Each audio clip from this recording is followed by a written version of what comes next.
తెలుగు ప్రేక్షకులకు నమస్కారం. శుభమస్తు కార్యక్రమానికి స్వాగతం. మీ జాతకంలో ఎటువంటి సమస్యలున్నా, మీ భవిష్యత్తు గురించి తెలుసుకోవాలనుకుంటున్నా, మీరు మా ఐవీఆర్ఎస్ నంబర్స్కి కాల్ చేసి రిజిస్టర్ చేసుకున్నట్లయితే మీ జాతక సమస్యలకు పరిష్కార మార్గాన్ని తెలియజేస్తారు జ్యోతిష శాస్త్రంలో డాక్టరేట్ పొందిన మన తొలి తెలుగు మహిళ డాక్టర్ సంధ్యాలక్ష్మి గారు. మీరు రిజిస్టర్ చేసుకోవాల్సిన మా ఐవీఆర్ఎస్ నంబర్స్ 125553 505101063. ఈరోజు శుభమస్తులో మనం చెప్పుకునే టాపిక్ ఏంటంటే బల్లి గురించి. బల్లి అనగానే మీరందరూ భయపడిపోతారు కదా. చాలామందికి చాలా అపోహలు, అపశకునాలు ఉన్నాయి. బల్లి తగలగానే స్నానం చేయాలని, అలాగే బల్లి మీద పట్టడంతో ఎన్నో నిందలు వస్తాయని, ఇలాంటి అపోహలు ఉన్నాయి. వాటి గురించి ఈరోజు సంధ్యాలక్ష్మి గారిని అడిగి తెలుసుకుందాం. నమస్కారం అండి సంధ్యాలక్ష్మి గారు. నమస్కారం అమ్మా, ప్రేక్షకులకి నమస్కారం. సంధ్యాలక్ష్మి గారు, బల్లి మీద పడితే చాలామంది భయపడతారు కదా, ఇది ఎంతవరకు నిజమండి? అంటే భయపడడం అనేటువంటిది నిజమే, అయితే దోషం ఉంది అని చాలామంది భయపడుతూ ఉంటారు. అయితే దోషం ఉందా లేదా అనేటువంటి తెలుసుకోవాలి.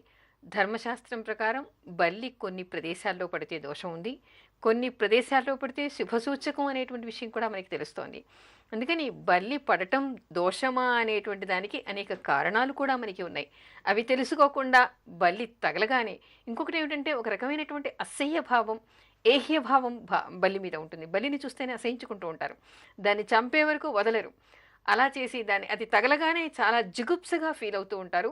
తర్వాత కొంతమంది ఏమిటంటే అది పడగానే నాకేదో అయిపోతుంది ఆందోళనతో ఆ రోజంతా అన్నం తినకుండా, నిద్రపోకుండా వాళ్ళకి ఫోన్ చేసి వీళ్ళకి ఫోన్ చేసి ఏం చెయ్యాలి అని కనుక్కుంటూ ఉంటారు. నిజానికి బల్లి పడటం వల్ల కొన్ని ప్రదేశాల్లో పడితే శుభం, కొన్ని ప్రదేశాల్లో పడితే అశుభం. దీనికి అనేక కారణాలు కూడా ఉన్నాయి. నేను కూడా కొన్ని పుస్తకాల్లో చదివానండి. కుడి చేయి మీద, అలాగే భుజం మీద, తల మీద, ఇలా కొన్ని సూచకాలు ఉన్నాయి కదా. అయితే బల్లి ఏ స్థానంలో పడితే శుభ సూచకం అంటారు? తల మీద పడినా, చెయ్యి మీద పడినా, తొడల మీద పడినా, పొట్ట మీద పడినా, హృదయం మీద పడినా కూడా శుభసూచకమే అంటారు. అయితే ఇక్కడ మనకి ముఖ్యంగా విడమర్చి చెప్పుకోవాలి, సింపుల్గా 2 సెంటెన్సుల్లో చెప్పుకోవాలి అనుకుంటే, మనకి నవరంధ్రాలు ఉండేటువంటి ఏ ప్రదేశంలో పడినా దోషము, కాని ప్రదేశంలో పడితే దోషం లేదు. అయితే మీరు చెప్పారు కదా దోషం లేదని. మామూలుగా దోషం ఉన్న వాటికి ఏదైనా సైంటిఫిక్ రీజన్స్ ఉన్నాయండి? కొన్ని ప్రదేశాల్లో దోషం అంటారు కదా, దానికి ఏదైనా సైంటిఫిక్ రీజన్స్ ఉన్నాయా? చాలా ఉన్నాయి. అది ముఖ్యంగా అందరూ తెలుసుకోవాలి. ఎందుకు అంటే సైంటిఫిక్ రీజన్స్ ఏమిటంటే, బల్లి శరీరం మీద మొత్తం కూడా పాయిజన్ ఉంటుంది. పొరపాటున బల్లి ఏదైనా నీళ్లలో కానీ మనం ఇంట్లో చేసేటువంటి వంట పదార్థాల్లో మూతలు లేకుండా ఉండే అది పడితే అది తినటం వల్ల ప్రాణం పోయేటువంటి అవకాశం కూడా ఉంది. అందుకే చెరుకు రసం బండీలు ఇవన్నీ కూడా ప్రత్యేకంగా చూడాలి అంటారు. చాలా రోజుల తర్వాత వాడినప్పుడు అక్కడ బల్లి ఉండి అది క్రష్ అయితే విషం అవుతుంది, తర్వాత ఏమిటి ప్రాణాలు పోయేటువంటి అవకాశం ఉంది. ఎందుకంటే బల్లి శరీరం మీద పాయిజన్ ఉంటుంది కాబట్టి.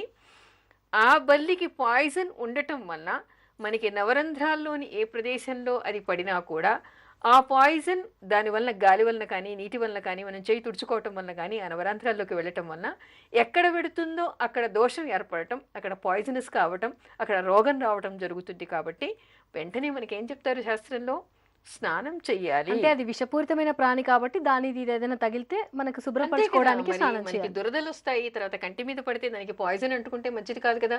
నోటి మీద పడితే మనకి నోట్లో నిద్ర సమయంలో నోటి మీద పడింది అనుకోండి, అది పాయిజనే కదా. మరి నవరంధ్రాల్లో ఎక్కడ పడినా కూడా దాని పాయిజన్ మన శరీరం లోపలికి వెళ్ళేటువంటి అవకాశం ఉంటుంది. కాబట్టి మనకి శాస్త్రం ఏం చెప్తోంది, వెంటనే బల్లి పడగానే స్నానం చేయమంటారు. స్నానం చేస్తే ఏమిటి, ఆ పాయిజన్ ఎక్కడ అంటుకుందో అది వెళ్ళిపోతుంది. వేడి నీటితో స్నానం చేయటం వల్ల ఆ పాయిజన్ అంతా పోతుంది. కాబట్టి దోషం పరిహారం అవుతుంది. ఓకే అండి. సంధ్యాలక్ష్మి గారు, మనకి కాలర్ సిద్ధంగా ఉన్నారు. సంధ్యారాణి గారు, ఆవిడతో మాట్లాడదాం. హలో, నమస్తే మేడం. నమస్తే అండి. సంధ్యారాణి గారేనా మాట్లాడేది? అవునండి. ఓకే, ఒకసారి మీ బర్త్ డీటెయిల్స్ క్రాస్ చెక్ చేసుకుందాం అండి. 16వ తారీఖు 6వ నెల 1966వ సంవత్సరం. అవునండి. పుట్టింది సాయంకాలం 5:30 ఉదయం 5:30 ఓకే ఓకే, ఖమ్మంలో పుట్టారు మీరు. తెల్లవారుజామున ఖమ్మంలో పుట్టారు. సరే అండి, మీరు సంధ్యాలక్ష్మి గారితో మాట్లాడండి అమ్మా. నమస్కారం అండి, చెప్పండి సమస్య ఏమిటో. ఓల్ అండి, హార్ట్లో ఓల్ ఉంది, అది ఆపరేషన్ చేయాలి అంటున్నారు. అది చేయాలా ఎలా అను, పిల్లలు లేరండి మీకు. చెప్పండి. ఎప్పుడు ఏదో ఒక సమస్య ఉంటుంది. అంటే ఇప్పుడు మీరు పిల్లల కోసం అడుగుతున్నారా, మీకు హార్ట్ లో హోల్ గురించి? హోల్ మెయిన్, కాకపోతే పిల్లలు కూడా లేరు అని చెప్తున్నాను. ఓకే, హార్ట్ లో హోల్ ఉందంటే మీకు అక్కడ ఆపరేషన్ జరిగేటువంటి అవకాశం ఉందమ్మా, చేయించుకుంటే మంచిది. చేయించుకుంటే మంచిది అంటారా? పిల్లలకు మాత్రం మీకు చాలా ఇబ్బంది ఉంది. అంటే పిల్లల గురించి చెప్పాలి అంటే మీది మీ భర్తది కూడా చూసి చెప్పాలి. మీకైతే ఓకే. కొన్ని అడ్డంకులు ఇక్కడ పంచమ స్థానంలో కనపడుతున్నాయి. శని దృష్టి ఆహా! ఉంది. అందుకని ఆ! దానికోసం రెమెడీస్ చేసుకోవాలి. మీకు అయ్యేటువంటి అవకాశాలు కూడా తక్కువమ్మా. ఓకే. సంధ్యారాణి గారు విన్నారు కదండీ! సో, ఆపరేషన్ చేయించుకోవచ్చని చెప్తున్నారు. చేయించుకుంటేనే మంచిదంటున్నారు కాబట్టి కొంచెం ఆరోగ్యపరంగా కాస్త జాగ్రత్త తీసుకోండి. ఓకే అండి. ఆల్ ది బెస్ట్ అండి. ఓకే. సో, కొంచెం రెమెడీస్ అట్లా చెయ్యాలి. పాటించండి. సరే అండి. ఇప్పుడు బల్లిని చూస్తే కొంతమందికి ఏహ్య భావన ఉంటుందని మీరే చెప్పారు. అవును. చాలా మందికి ఉంటుంది. అవును. కొంతమంది దాన్ని చూస్తే చంపేసేస్తుంటారు. మరి అలా చంపచ్చా అండి బల్లిని? బల్లిని చంపితే మహాదోషం. బల్లి ఇంట్లో ఉండటం వలన కూడా మనకి మేలు కలుగుతుంది.